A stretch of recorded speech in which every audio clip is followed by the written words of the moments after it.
Norhan loved the music of words. She was a literature teacher in Cairo. Her days were filled with stories of heroes, of love, of life. She was 52 years old. Life, she thought, was a well-read book. Its pages turned with gentle rhythm. One Tuesday the rhythm broke, the world tilted, then it went dark. She was in her classroom, chalk dust still hung in the air.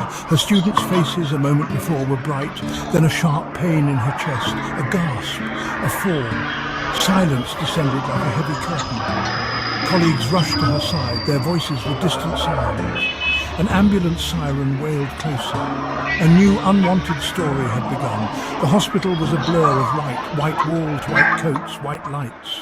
Fear, cold and sharp, pricked at her. She tried to understand the hurried words. Doctors spoke in hushed tones, tests were done, needles pierced, time stretched and became thin. Her family arrived, their faces etched with worry. She saw her fear reflected in their eyes. This was not a story she knew. Norhan, the teller of tales. Norhan, the lover of verses. Now found herself a character in a story she did not choose. Her body, once a familiar vessel, felt strange. The vibrant city of Cairo outside, the bustling streets, the scent of spices, all seemed a world away now. She lay still, waiting for answers, waiting for the next line to be written. The doctor entered her room. His face was kind but serious. He held a film up to the light, a shadow. Dark and unwelcome, he spoke slowly, choosing his words. Norhan, he said, we found something. A tumour, rare, dangerous, inside her heart, her very heart.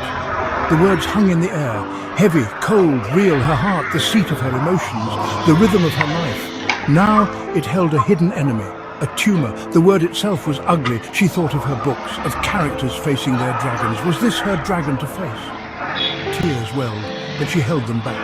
Cairo, her city, felt very far. The future, once a sunlit path, was now fog. Her family gathered close. Her husband's hand found hers, her children's eyes wide with concern. Their love was a silent promise, a shield against the coming storm. They did not speak of despair. Instead, they spoke of fighting, of hope, of prayers whispered. Their presence was an anchor in a suddenly turbulent sea. The diagnosis settled like dust, covering every thought, every dream. A rare tumour, the doctor had said, a dangerous journey ahead. The path would be hard, filled with trials she could not yet imagine. But in that sterile hospital room, surrounded by those she loved, a tiny seed of resolve began to sprout. She would not let this story end here. The treatment began. A fierce battle, chemotherapy. The word tasted like poison. It dripped into her veins, a cold fire. Then came radiotherapy, invisible beams, fighting the darkness within her. Each day was a mountain to climb. Her body grew weaker, so weak. Her vibrant dark hair began to fall like autumn leaves surrendering to winter. Food lost its taste. Energy drained away. Her family was her constant sun. Their love a warm, unwavering light. They sat with her for hours, sharing stories, silent comfort, gentle smiles. Her husband read to her. Poetry, verses that once danced on her tongue. Her children brought drawings, small tokens of hope. Their belief in her became her own. They were the lines of courage, written on the pages of her suffering. Doctors, too, were warriors.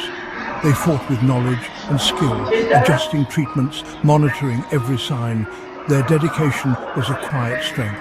They saw not just a patient, they saw Norhan, the teacher, the mother. They fought for her life, for her future. Their efforts were a testament to the human will to heal, to the hope that science could offer. Yet it was Norhan's spirit that shone brightest in the darkest hours, even as her body suffered. Her mind, her essence remained strong.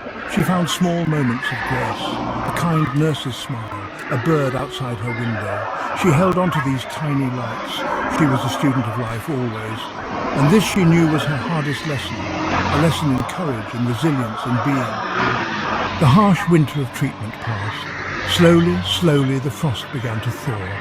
Her body, though scarred, had endured. The doctors spoke of healing, of recovery.